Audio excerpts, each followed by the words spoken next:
when you're putting in a gas stove that's designed for natural gas, but you're going to run it off propane, because here in this house in this village, we have no natural gas. It's either all electric houses or fuel oil or propane. And what I've done is I've hooked up this gas stove, which is designed to run on natural gas, to a propane tank. And we're going to see why you need to make modifications to your stove.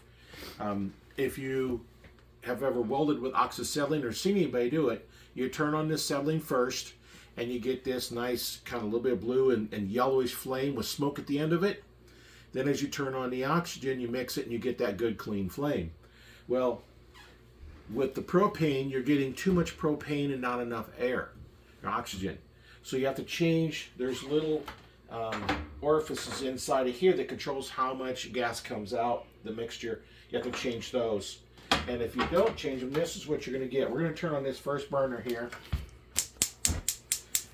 And you see all the yellow in there? You don't...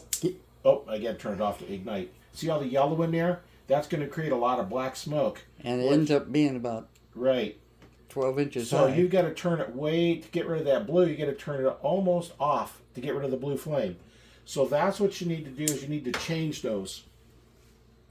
And get rid of the yellow flame. Yeah, to get rid of the yellow flame, you have to change it, because you can't really adjust the air fill in mixture in here because there's no adjustment for it. You have to adjust the gas that's coming in. So we have another range coming that we can convert over. The cost of getting this converted over was, pushing about half the cost of just buying a new one that you can go with natural gas or propane. So we went ahead and got a new one. It's a 5-burner, has the 4 nice big burners, and then a big one in the front with a little griddle on here. So it's a lot nicer stove. We're going to do that. And you'd have to change all 4 of these, plus you'd have to do the one for the oven, because it's there as well. You got to change that as well. And you have more pressure. You can cause leaks and stuff like that. So we're going to do that. We're going to get the other one in. So stay tuned. I'm not sure if it'll be in the same video, or probably I may do a different video on part of it. But right now we have a tank hooked up inside, and eventually we'll go to another video. We'll be actually running gas line in from a tank outside. So right now, just to get it using it, we're going to go with a little small 30-pound propane tank, and stay tuned for that. And we're going to come here, and I'm going to turn the valve off.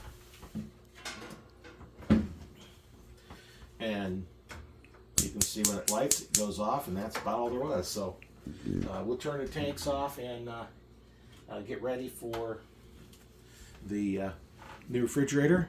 So part 2 of this will be actually taking the new refrigerator. Take the new stove, and we have to go. There's the orifices we have to change to use on propane.